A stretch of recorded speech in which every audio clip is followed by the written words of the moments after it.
This is the Yanks Go Yard podcast with Adam Weinrib and Thomas Carannante.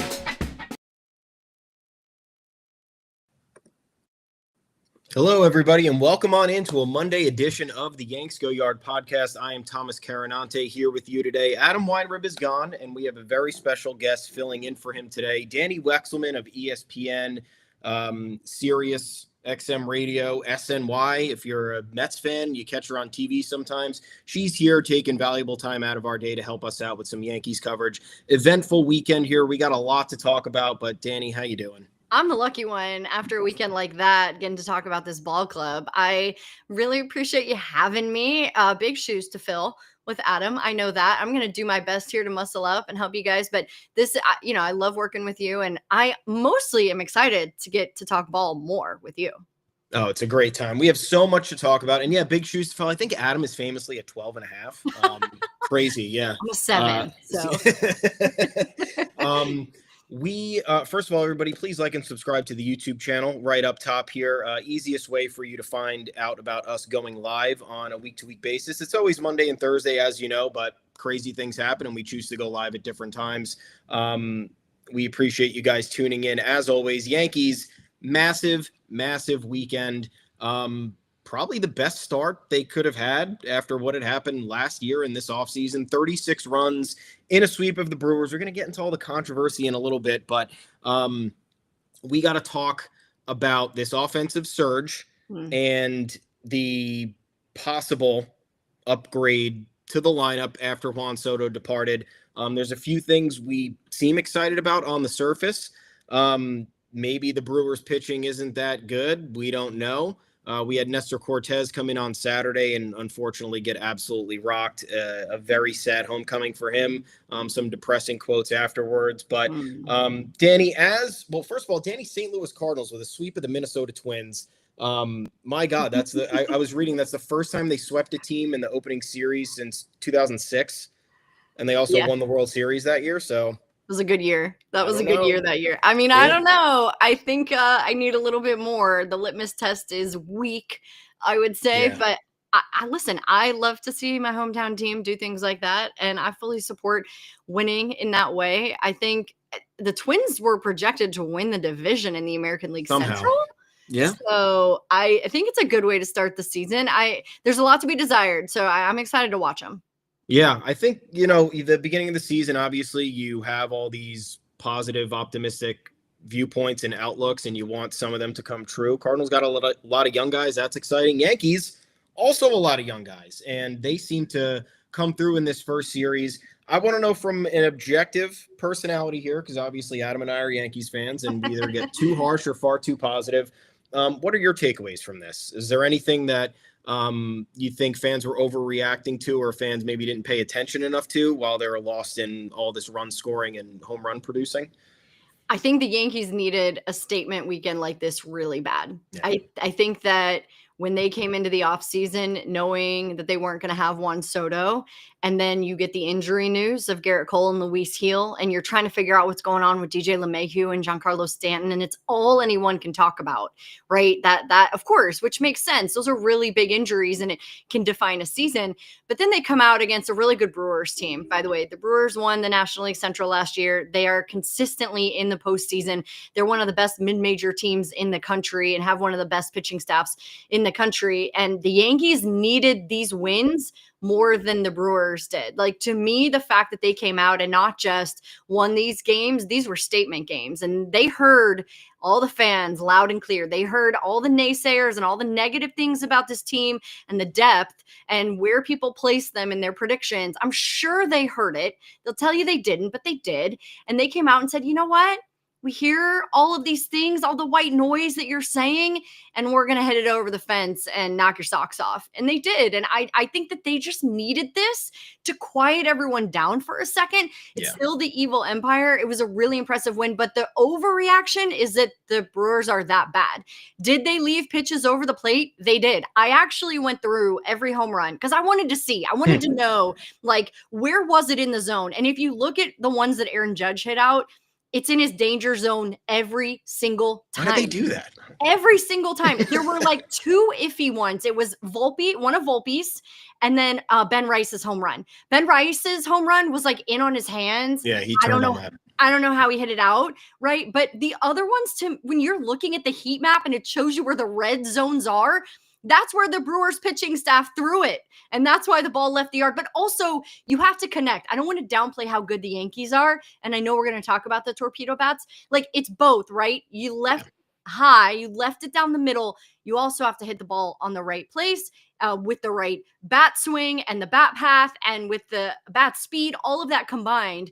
So I give the Yankees a ton of credit because they didn't miss and they made Milwaukee pay, and they made them pay in a bad way. Like, those are embarrassing losses to start the year. And now they're going to have to climb out of a hole while the Yankees have a lot of confidence, and as they should.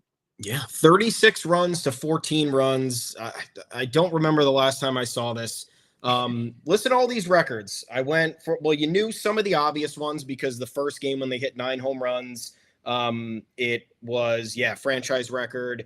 Aaron Which is Judge. Crazy, right? Great, yeah, because of all the, historically, all the powerful teams that they've had. But, I looked at this lineup. Adam and I got very positive on the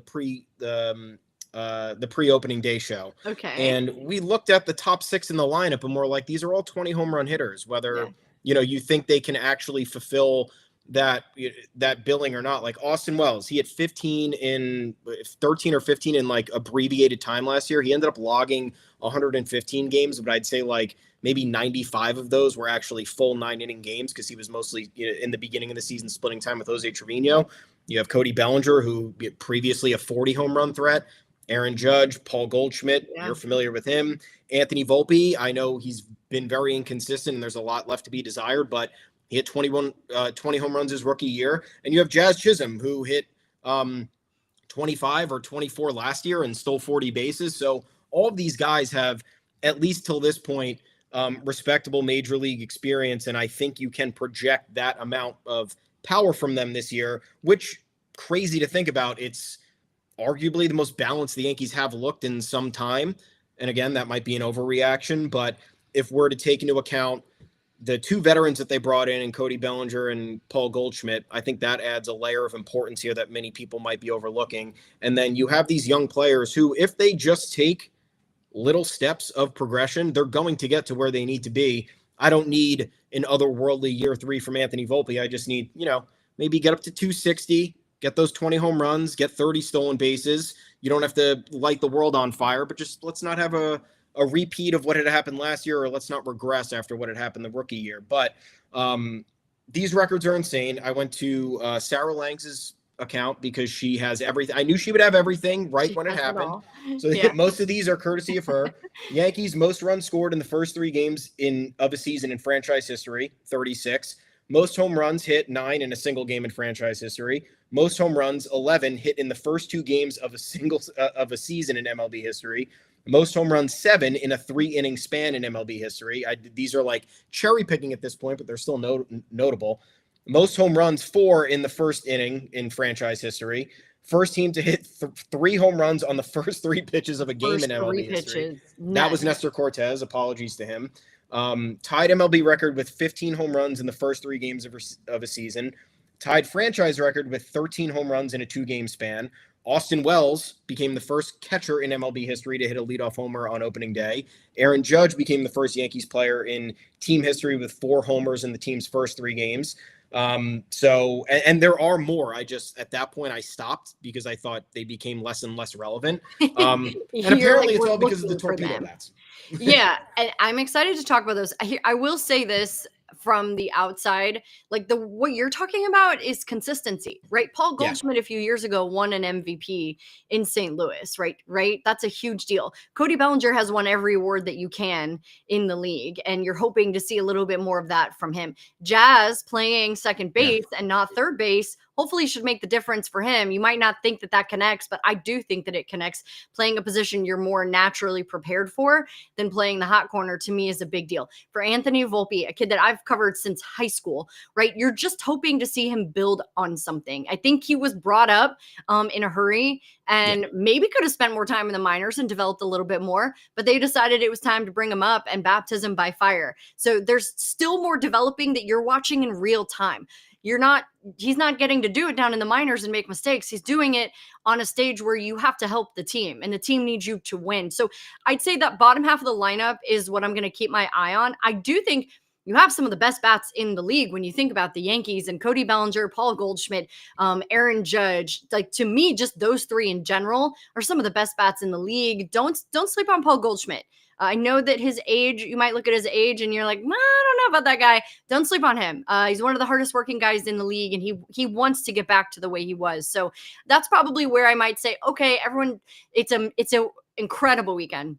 And fans should be stoked about what they have. Let's see how they build on it. Let's see if they can be consistent. And I'm rooting for Austin Wells in that leadoff spot. I know they changed it up platoon wise, but I'm rooting for him in that leadoff spot. I love him in that leadoff spot. Austin Wells was one of my favorite draft picks in the recent era. I don't know why. Well, lefty, obviously, big lefty guy here, but I like slugging catchers. It's really fun, and I was glad that he was able to overcome the perception that these guys get drafted and then they're like, yeah, he's not going to be a catcher in like 4 years. And I'm like, what are you talking about?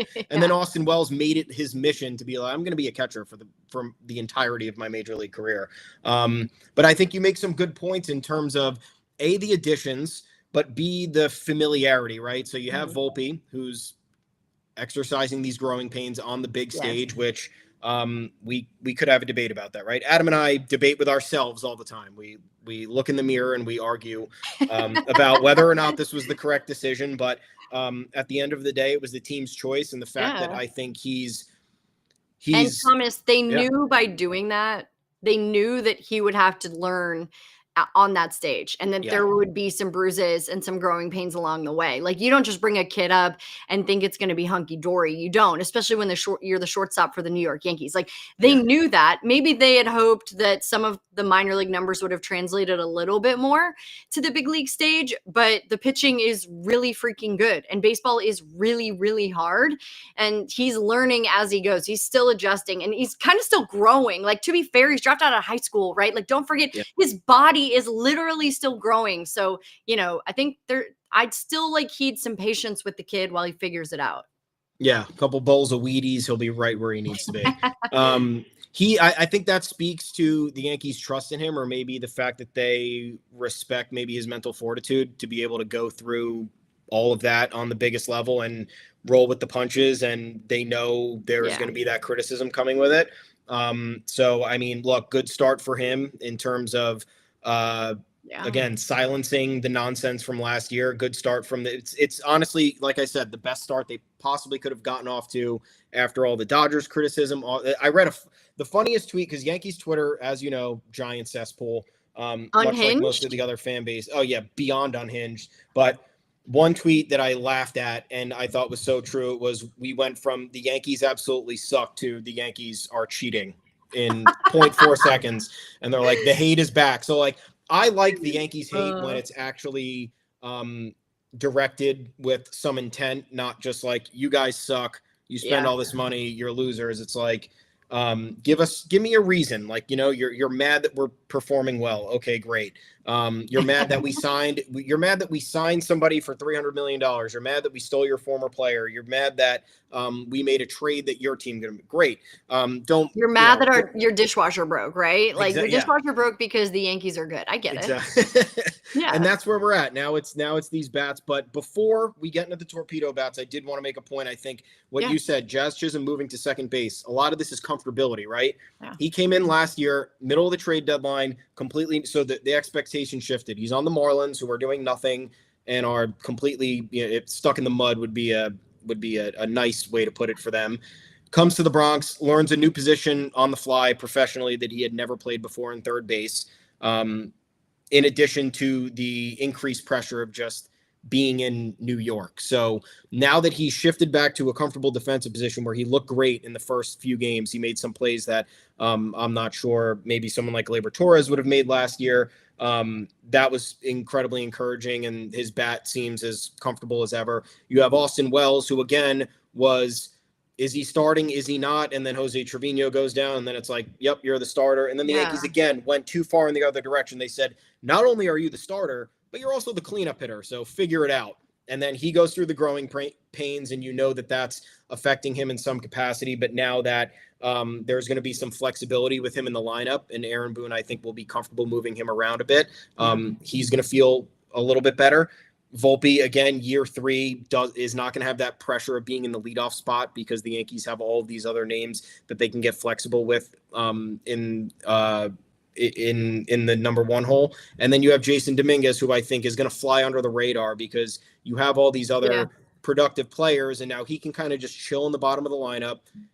I'm hoping, I don't know what you think, but I'm praying he just finds his rhythm and that it's injury related, because those are 2 serious injuries to come back from after you completely bedazzled everybody with your MLB debut. But the comfortability here is key, and surrounded by more veteran voices and guys who have been in the position of either going on World Series runs or having that hardware and being in bigger markets and being subject to that type of criticism and just, the microscope 24/7. But yeah, I'm a little bit worried about Dominguez, but I'm not going to draw any conclusions from that in the first weekend. Yeah, we let that breathe for a second and let him show you what he's going to be before you decide after a few games.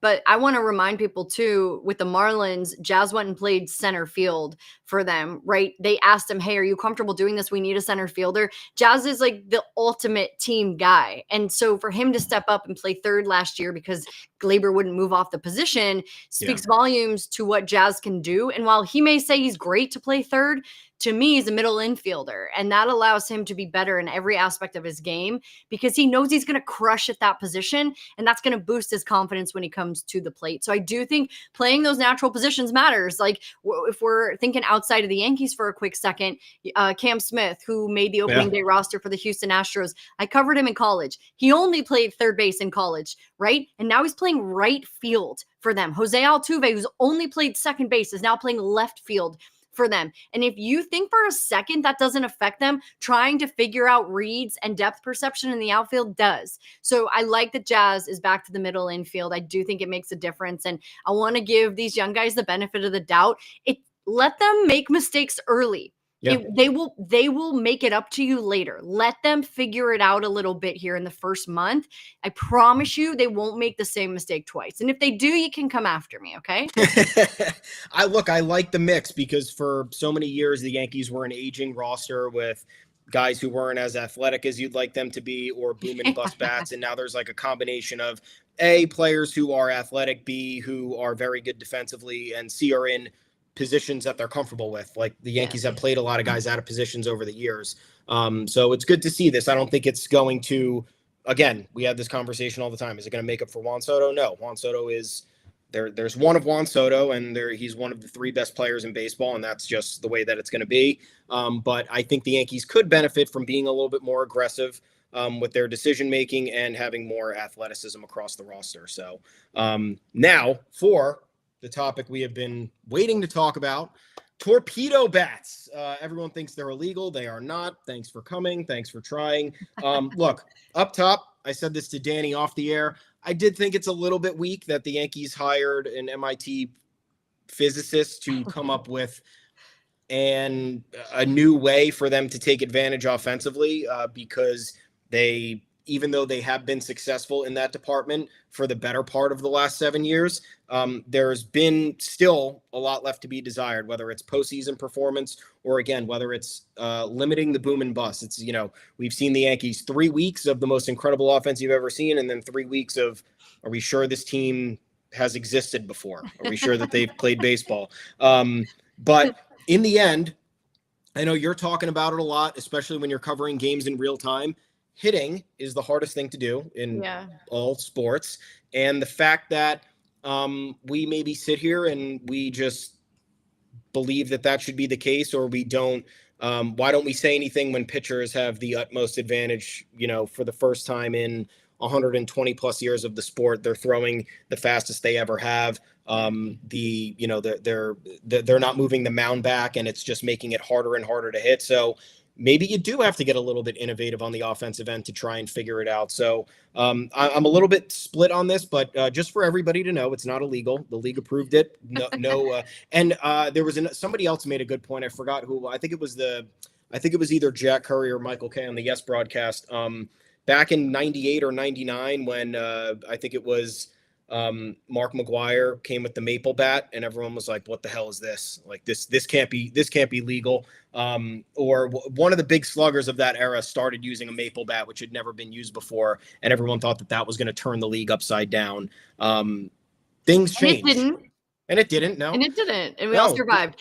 Yeah. I have a good comp for you, because I was thinking about this and I'm trying to figure out the best way to talk about it, because I'm okay with it as long as, number one, every other team gets the chance to use them. These bats existed last year. They went right under our eyes. We didn't even know. They snuck them in, basically. No one talked about them.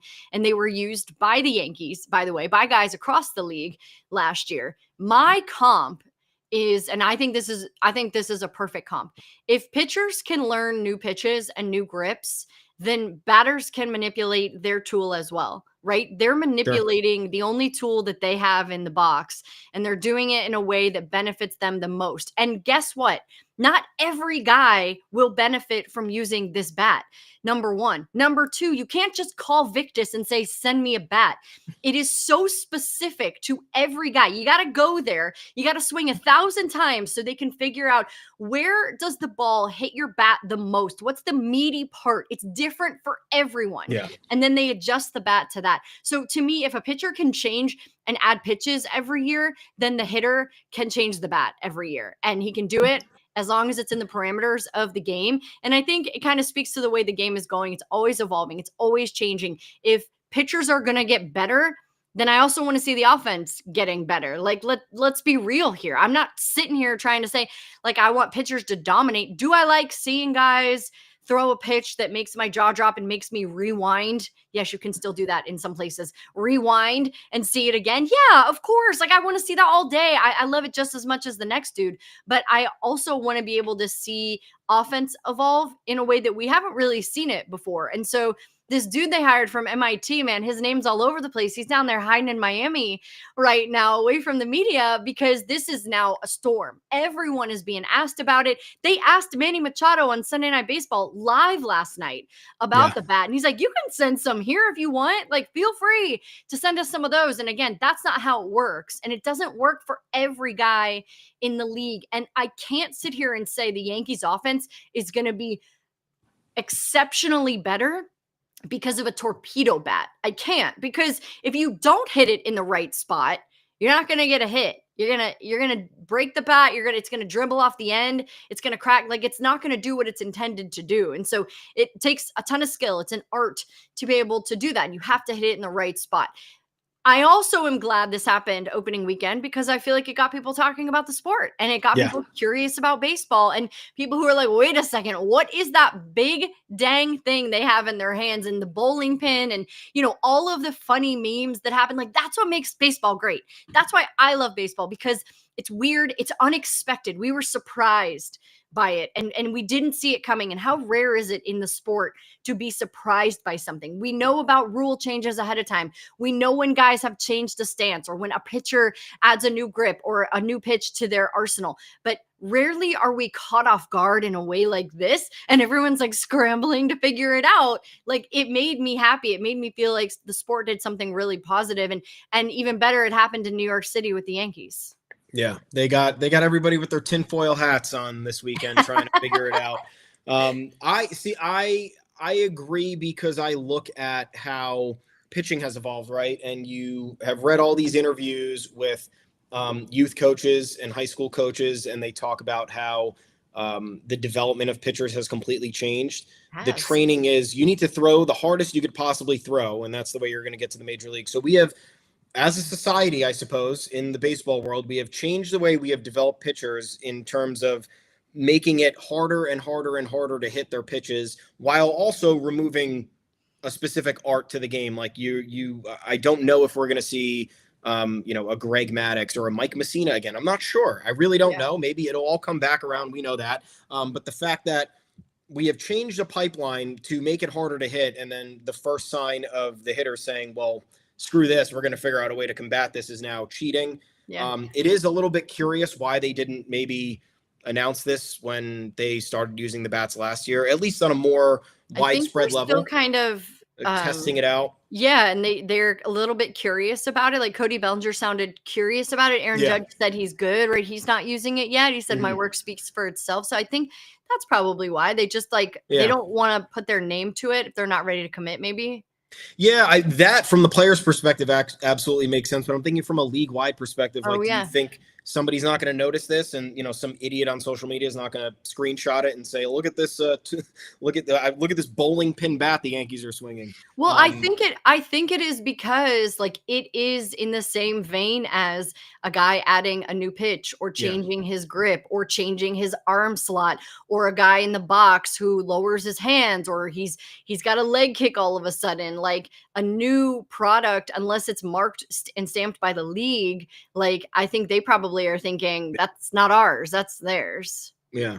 And to be honest, you look at a baseball bat and it doesn't make sense why it's heavy on one end. It's hard enough to swing that thing and get around. Why is it not more balanced? I don't know. But apparently it's all within league regulations, and MLB spokesperson told Chris Kirschner and Brendan Cuddy of The Athletic, the Yankees beat writers, that was the case. No bat apparently is allowed to be put into use in games without the design being approved by Major League Baseball. So all of this was apparently cleared at one point or another. I'm sure we'll get more and more information as time goes on this year. Nico Horner of the Cubs was seen using one. Ryan Jeffers of the Twins. The Orioles hitting coach Cody Ashe came out and said a bunch of Orioles players had experimented with using them, but none of them are using them full time yet. And there were a couple other guys who came out. It's just, I guess the Yankees are the most ahead of it because they employed this guy to do. Aaron Leanhart is his name, former MIT physicist, Marlins assistant now. So the Yankees have apparently 4 or 5 guys using it.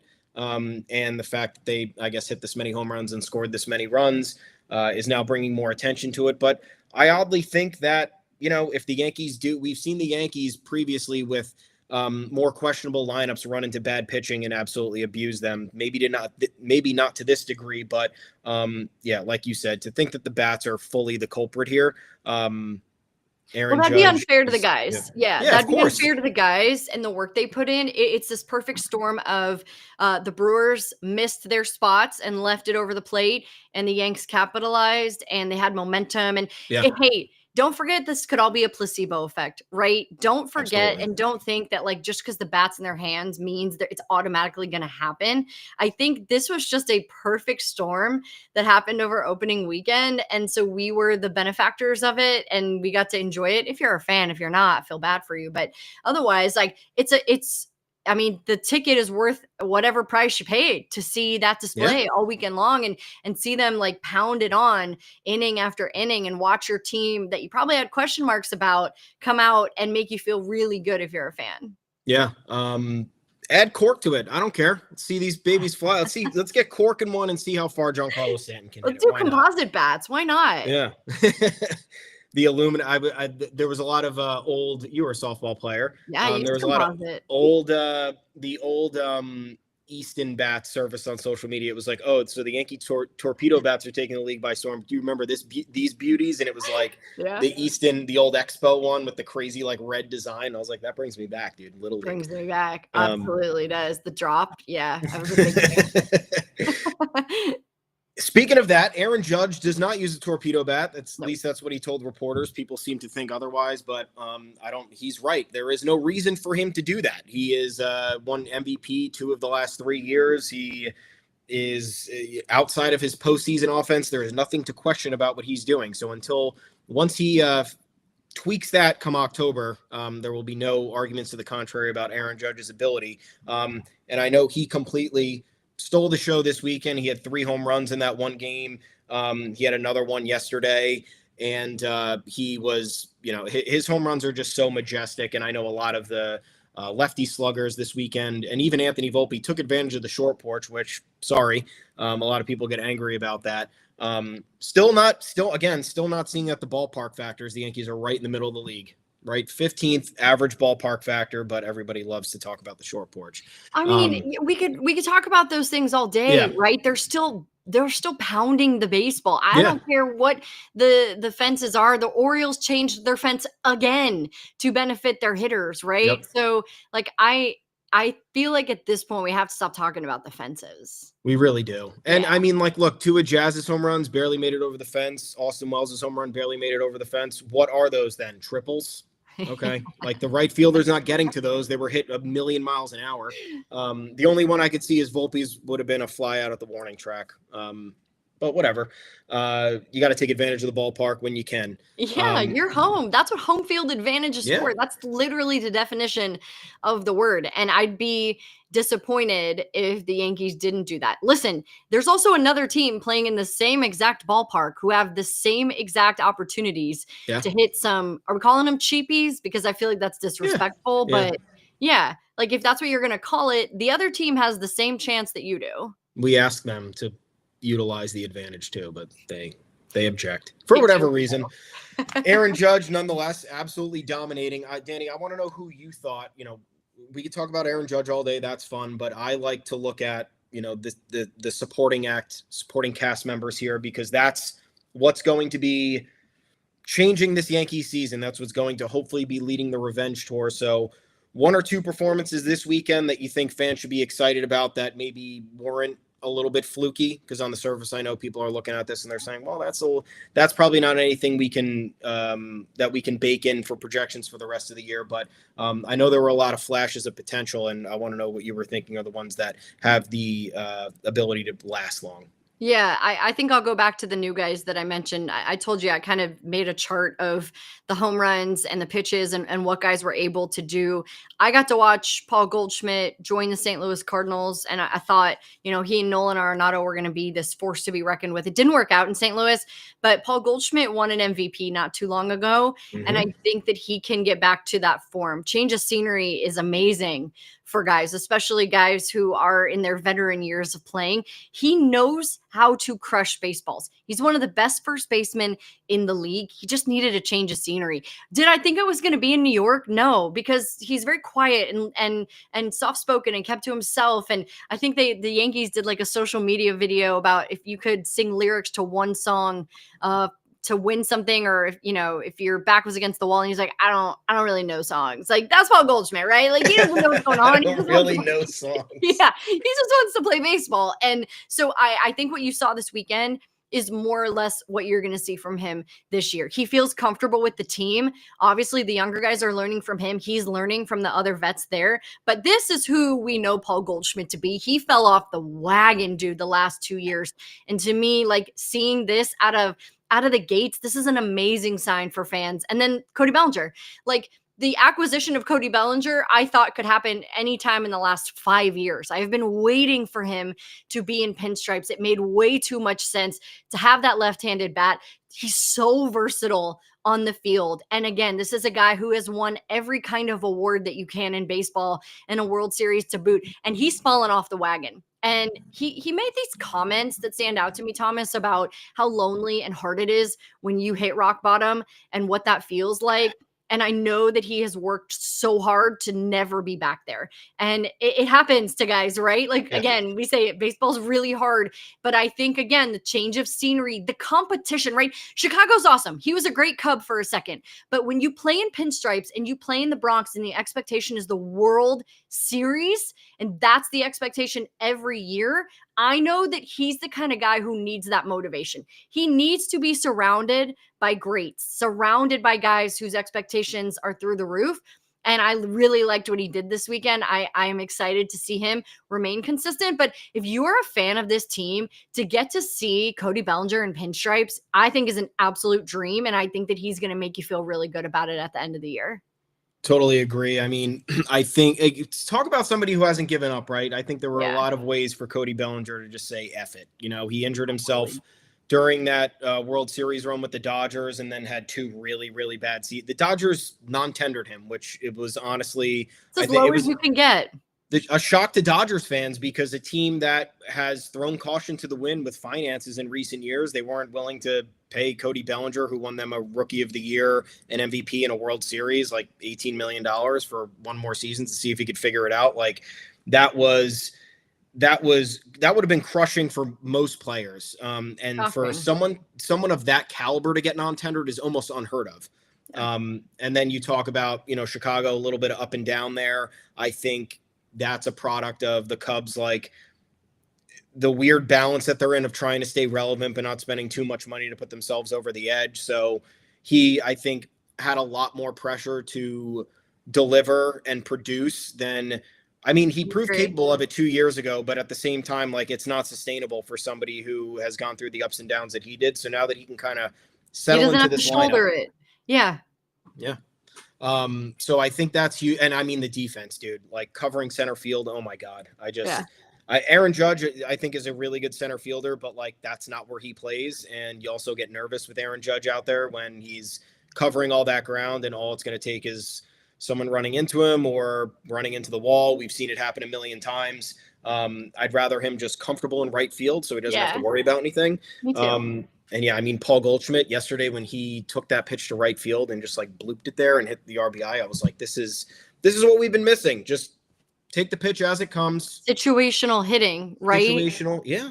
We don't see it. You're hearing about it all the time when you're covering Yankees and Mets. Mets fans complain about situational hitting all the time. I know it's a thing that's maybe outdated or maybe shouldn't be underestimated how important it is. Like, we've just become, and rightfully so, obsessed with launch angle and home runs and bat speed and all these fun new things in our sport. But you forget at the base of baseball is literally like, move the guy over, bring him home, sacrifice RBIs. Like, those are the fundamentals of the game that are just as great, because it means you're winning. It means you're doing all the things right. And then you can crush a homer and pimp the bat. Like, then you can do all those things, but like, you've got to do the fundamental things. And I think some of the teams in the Midwest, like the less sexy teams we talk about less, they do those things really, really well. Like the Yankees, I'd love to see steal more bags this year, right? Collectively, you're not really going to see that from the group. But again, that's part of the game that you would love to see a little bit more. Let's put pressure on the defense. Let's make the pitcher question what we're going to do. Like, those are the mind games that I love. Yeah, and the Yankees need to learn from that firsthand, right? A lot of teams put pressure on their defense last year. A lot of teams put pressure on their fundamentals last year, and it came to bite them. Like you said, Midwest teams like 2015 Royals, one of my favorite teams to watch ever. It was the most annoying team in history because they would never, like, every single from hitters 1 through 9, someone was either making contact or making a smart play, and they would never go away. One of the beat writers that year called them the cockroaches of baseball during their run, and I was like, that is spot on, because there's no way to neutralize this team. And the fact that they went to back-to-back World Series, I think, is a testament to that. And they played an outdated, but probably shouldn't be outdated brand of baseball. They won the American League twice. So let's bring it back. Because I'll say this too, in the American League East, like, you're going to see that from the Orioles. Like, the Rickey Henderson style of baseball does exist and is important to some teams. And the American League East in particular, to me, is going to embody that a little bit more. I don't want to see the Yankees fall behind, right? Like, you can't not use one of those tools. You've got to figure out a way to incorporate it a little bit. You can't just say, oh, it's not part of our game. Like, that's unacceptable to me. Absolutely. So I do hope to see a little bit more of that from them this year. Me too. And I think, going back to players that we're excited about, like, I think Jazz could 30-30. Do I think it's going to happen? Would I bet on it? Depends what odds you gave me. I would need good odds, but I don't think it's out of the realm of possibility. Again, he's never been in this good of a lineup.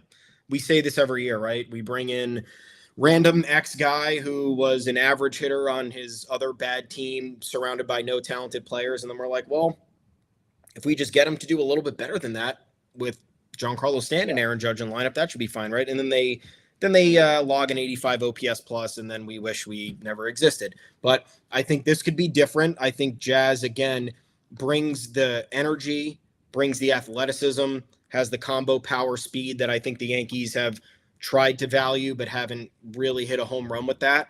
And the fact that he's off to this start already, and was able to get comfortable last year, like if he can, and revenge factor on Miguel Rojas for him. They lost the World Series to the Yankees. You have all these reports of the hazing, and he talked about it again, about his time in Miami and how he wasn't treated properly. No better time than the present, Jazz. 30-30, give it to us. Everybody will leave you alone. Very bizarre too. Like, you hear about the quote character concerns. Like, I've watched Jazz forever. I have MLB TV. I'm always watching games, and it just never struck me as that.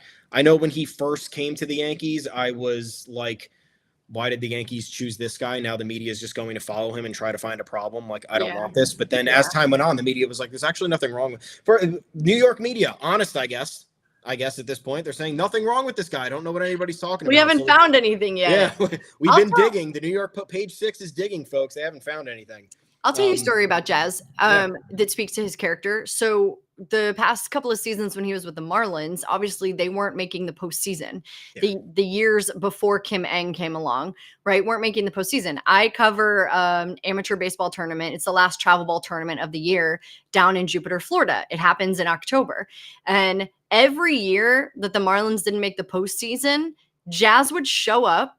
He would hang out with dudes. He'd play catch with dudes. He would talk to guys. He spent time with all those high school kids and gave his time hanging out in Jupiter, Florida, which, by the way, is the most disgusting month to be in Jupiter, Florida. You're just dripping sweat. It's uncomfortable.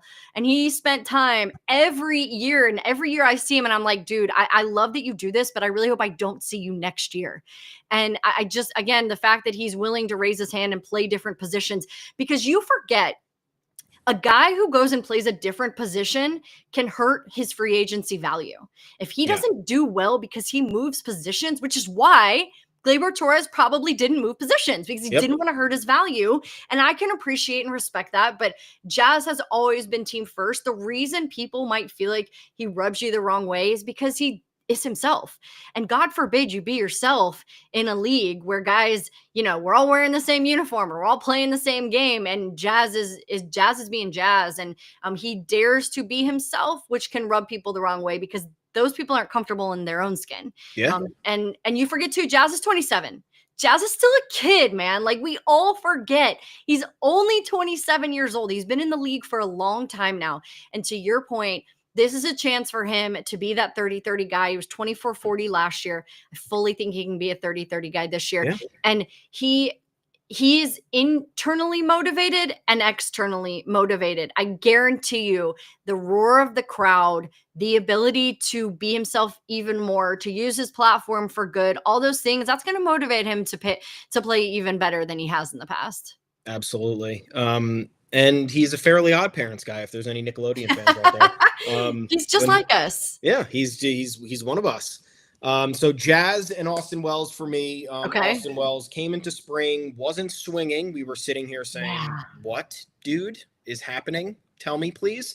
Then he forces his way into a spring training game early, homers immediately. Now he's in the mix for leadoff, hits that leadoff home run. And I think that if he, again, is put in a position to succeed, if there is not too much pressure heaped upon him to deliver either in the leadoff spot or the cleanup spot, he's going to be another producer to a degree that the Yankees haven't really had in the supporting cast level in a few years. So those are my guys. We'll have to talk about the pitching for 1 second. I don't know what you saw, Danny. I don't know. It's pitching. It's hard. And you have to. That's like good vibes for you. Yeah, I mean, it's just like I've pitched before in high school. I know what it's like, and I know that when you're changing teams like Max Fried, and when you're Marcus Stroman, who dealt with an offseason of nonsense that I think was totally undeserved. Yeah. There's gonna be just be some bumps in the road to try and get to where you need to be and build up that arm strength and get comfortable. So Max Fried, not the best debut. Yankees defense was a nightmare, but they scored 20 runs, so it didn't matter. Marcus Stroman, a little bit more of the same, dancing around the plate, early trouble, and then it came back to bite him a little bit. But I don't know if you saw anything that was worth concern levels being elevated, I'm trying to forget about it. So maybe I'm just lying to myself. So as excited as you are about that offense, and we can overreact on that, you take it with a grain. And it's the same with the pitching performance. The offense outshined the pitching, but I will tell you this, the bullpen led the league in strikeouts per 9 this past weekend. The bullpen looked really good. Devin Williams, while your hearts might have been racing, that's a great test for him. First time in pinstripes, Aaron Boone gives him the leash, lets him figure it out against his former team, by the way. Like, talk about these circumstances. You're pitching against your former team. They know exactly what you're going to do. To Nestor Cortez's point, they knew exactly what he was going to do.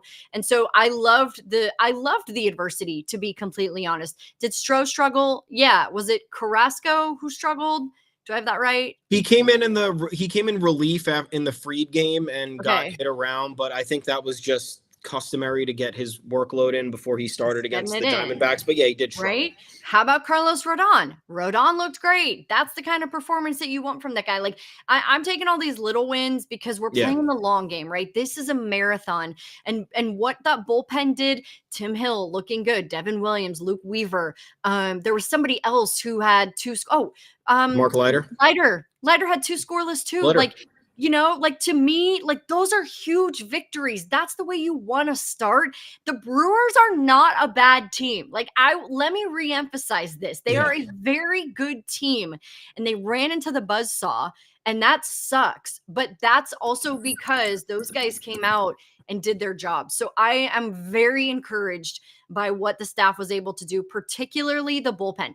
Guys, the starting staff, it's gonna make you feel some kind of way. It is gonna be, you're gonna close your eyes a couple times this season. You're gonna pull your hair out. Don't pull too much. You're gonna get some extra gray hairs this year, but that's just how it's going to be until they get to the trade deadline. But they're going to get you there. I do feel that way. I felt optimistic about it because it's easy to play down to the team that you're facing and play like them and take them lightly and make it seem like, this is easy because Milwaukee stinks. And they didn't. And that's important. Like, all those little intangible things, I'm telling you, those are just as important as the results themselves. And they're not in the clubhouse saying, ooh, I missed this pitch and that pitch. And Marcus Stroman is not concerned. And you should not be concerned about him. That guy posts every 5 days and he takes care of business, and he's going to give you length, and he's going to get the job done. Now it's about everybody else. Who else can step up and help this team get to the trade deadline?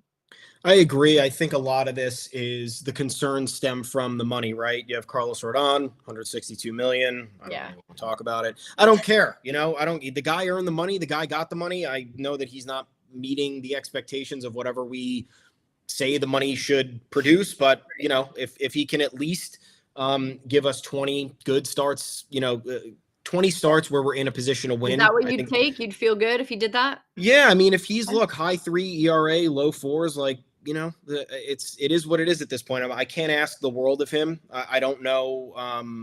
I don't know what's going on. I don't know if it's the setting. I don't know if it was the bet. A lot of this stuff stems from Yankee players coming in to join the Yankees and getting off to a bad start and then just never recovering from that because of the unrelenting pressure. Sonny Rodon, Rodon came in and he had a forearm injury. And then he had a back injury, and then the back injury they couldn't diagnose it, so he wasn't getting any consistent playing time. And he would have have patience for it. Yeah, good start here, bad start here, and then everybody starts to get restless. And I've been guilty of that before too. So I just don't know how. And last year was a roller coaster for him, right? He was healthy for the most part, took the mound every 5 days, but it was like 2 good starts here, absolute blow up here. And then you had, the ALDS against the Royals where he got too excited and the first 2 innings were good. And then he got chased in the third and you're like, oh my God, what is my life? That was tough.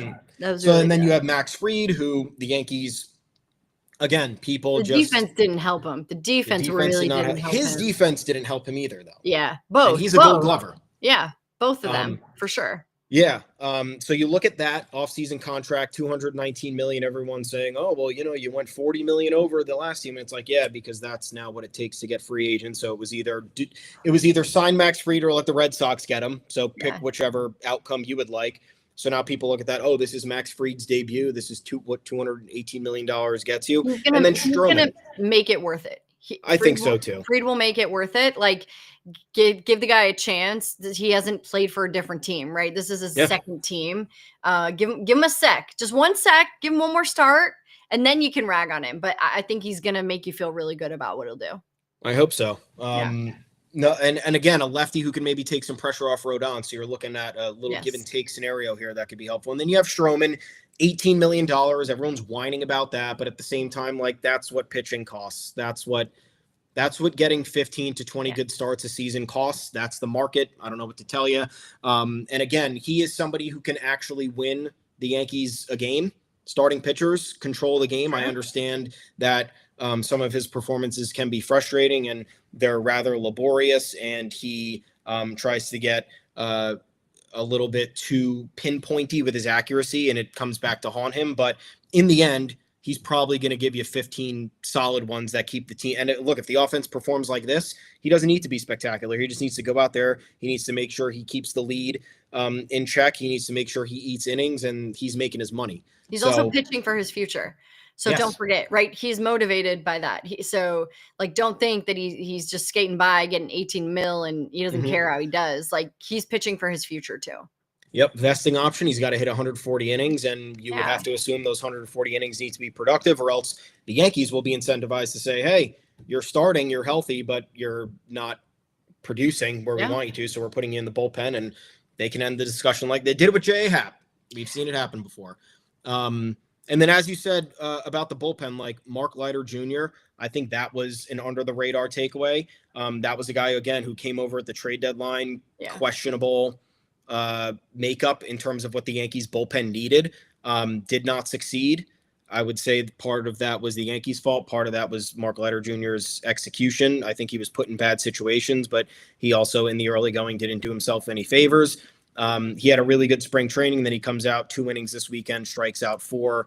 And then I think it's there was a nice moment, actually. Fernando Cruz, who they acquired from the Reds in a trade. His first 6 pitches were balls, and then the infield came in and they just talked him down because they knew it was, his first outing in pinstripes. It was probably a little bit overwhelming. And then he gets out of the inning. That walk was the only trouble he got into. So you're right. It's moving the line until we can get to the trade deadline and then figure out where we stand with the rest of these guys. There's a lot of really great pieces. I feel good about where they're at for losing 2 major ones. I think that, the great signs from the offense, the bullpen being nails, and especially the new acquisitions being nails is important. And you're going to have to wait and see what the starters give you. But I'm taking away a ton of positives from the weekend. Again, we'll see when they face up against a team that produces more offense or can produce more offense. But I'm feeling pretty good right now after the first weekend. Think about it if it was the opposite way, right? You would rather take this and this start to this season than nitpick everything else. Like, we're finding things to nitpick, right? Yeah. You're searching for those things right now. And for real quick for Leiter Jr., like, people forget to, you underestimate when you get traded to a new team. Sometimes you just absolutely suck. You just do. Moving is hard. New teams are hard. You might not know anybody on that team. And so the next season where you get to be with them for the off season and then start there, it sometimes is the difference maker for those guys. Yep. That's my whole philosophy with Jazz. I'm hoping that that comes true for him because, these guys deserve it. It's a lot of work coming over at the trade deadline and facing that pressure. So now hopefully they're in a little bit more of a tranquil state, one could say. One more thing before you go, because I know Dani is on SNY tonight if you want to catch her on TV. She's talking about the Mets frequently, and the Mets did not have that good of a weekend. But again, I'm not sitting here. I'm not laughing. I know a lot of Yankees fans are rooting against Juan Soto. I'm not that guy. But what was the overreaction like after that strikeout against Josh Hader? Because I was on social media, and I cannot believe what I was seeing. I was in the studio that day. Yeah, that day I was in the studio to do the show. And yeah, there was some panic, and it's because you know what he's capable of. Yeah. And you don't care how good Josh Hader is. You just have seen Juan Soto succeed so many times, and that it feels like a personal letdown. And in Soto's mind, he's like, yeah, he's really freaking good. And I chased, and Soto doesn't chase either, right? Like, that was a nasty pitch from Hader, and he chased. And yeah, I think there were some screams and some palpitating hearts, I would say, from Met fans. But he is going to be everything. Nobody's worth $765 million, but he'll do his damnedest to make sure that you feel that way. I guarantee it. But yeah, there were some massive freakouts and misunderstanding of how this could even be possible. How could he do this? Yeah. How could he not get the job done? And Josh Hader is really good. Newsflash. Yeah, and to that I say, Mets fans, welcome, because this is what Yankee fans deal with all the time. You spend the money on top players, you're dealing with this. You're in the media all the time, you're dealing with this. Your owner's the richest in baseball, you're dealing with this, whether it's rational or not. We live in an irrational world. Mets fans want to be up there in the top echelon with the Yankees. You're here, and we're in it together. We'll be here for the whole year going through all this. Thank you, Dani, so much. For filling in for Adam. Adam's gone. Everybody, Dani will be back next couple Mondays while I am out. So you'll have Adam and Dani co-hosting here on the Yanks Go Yard podcast. Dani, I know you'll be on SNY tonight. Where else can everybody find you? Sirius XM on Sundays, 1 to 4 Eastern. Yeah, MLB Network Radio. That's a regular for me. Awesome. Make sure to tune in, everybody. Thank you so much for watching today. Please like and subscribe to the YouTube channel. Head on over to yanksgoyard.com. That's where all the written content is. We're not talking about all of it on the podcast. We simply don't have enough time. So appreciate you guys reading. Thank you, Dani, once again. We'll see you again soon. Appreciate it. And everybody, we'll see you again on Friday. Adam will be here on with the solo show on Friday. And then we're back to normally scheduled programming next Monday. But let's go Yanks series coming up against the Diamondbacks in the Bronx tomorrow. 3-game set. Let's get it done. On a roll right now.